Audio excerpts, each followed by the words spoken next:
Hi, everyone. So, this is a continuation of our conversation on the color note for the portrait painting and drawing at home course.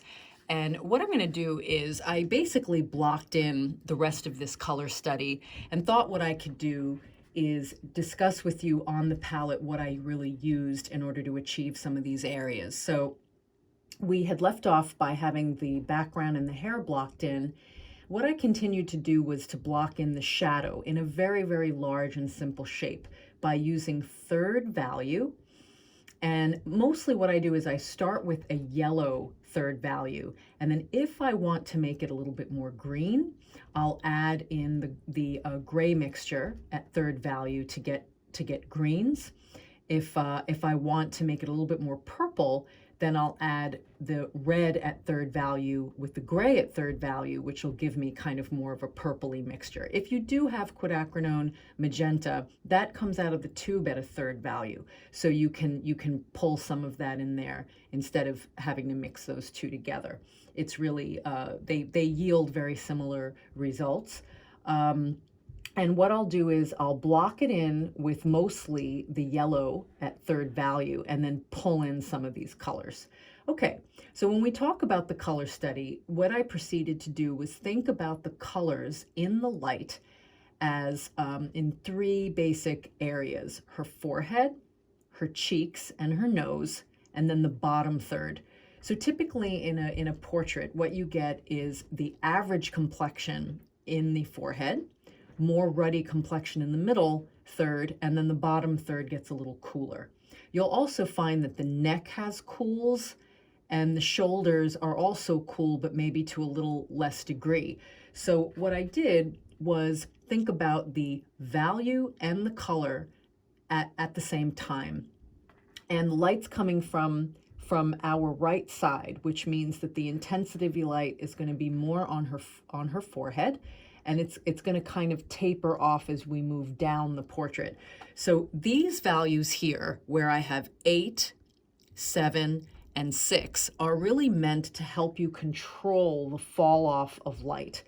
So what I did for her forehead was really to use mostly the yellows and a little bit of the gray, believe it or not, in her forehead. I think I added a little bit of pink in there, the cadmium red light and white mixture. And then when I got into her cheeks, that's where some of these more ruddy tones came into play. And then for the bottom third is where I went back to using about a 7th and a 6th value and really focused more on using the gray with the yellow to create greens. The neck also appeared very cool and greenish to me. And so I used a 6th value in there of more of a yellow ochre with the gray. And then in her body, it was also cooler, but I used 6th and 7th values with some of the, a hint of some of the warms.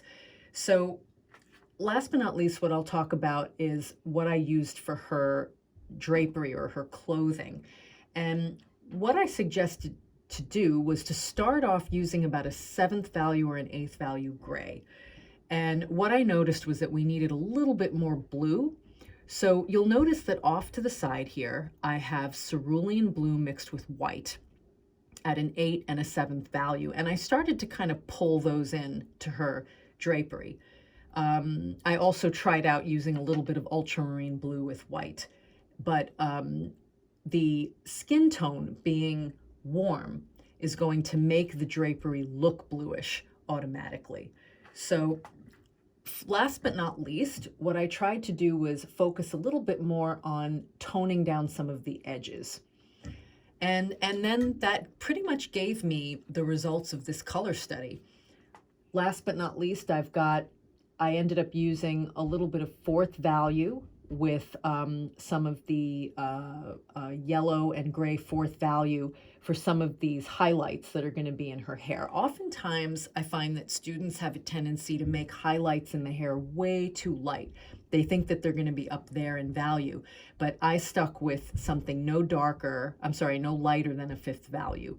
That's what I used for the lights in her hair. So just to sum it up, the benefit of doing a color note is really that it ends up being a blueprint. This ends up being something that you can use to guide you when you get to your finished painting. And you can imagine that having done this exercise and having worked out some of the colors that really work well together to explain the impact of this painting is going to save you a lot of trouble when you go larger to your final canvas. There's nothing worse than a canvas that has been labored over. So that's really the purpose of the color study. It's in order for you to plan out your composition, seek out in oil paint what value and colors really work best, and to also maybe play around with how you want to lead the viewer's eye through your painting in terms of where you place the most contrast and how you choose to handle your edges, whether they are held harder or they are softer. So for this week's assignment, what I'm going to ask all the painters to do is to create a color study. If you want to memorize, you like an effect and you really want to make sure that you don't forget what you used, I highly recommend keeping a notebook handy and jotting down some notes to see what kind of color effects really end up working out the best for you. For her flesh tone, what I found was that mixing the yellow with the magenta yielded a nice color. If you don't have quinacridone magenta, then what you can do is take the yellow ochre. You could take yellow ochre, and you're going to find that by adding, this is 7th value, if I add the red to it, right, and I find that that's more orangey, then what I can always do is take the gray, and that's going to help to make it a little bit more of a purpley red. So if I add more of this red, the cadmium, that's going to yield something a little bit more purpley. And to kind of prove my point, my final point, if I take the yellow ochre here and I add the magenta, you're going to see that they are very, very similar in their results. So, so have no fear if you don't have magenta. You can always mix the cadmium red light and white mixture with the gray to try to neutralize it. I'm going to be doing more demos on skin tone in our next session. But thank you guys, and good luck with your color study. I'll see you next time.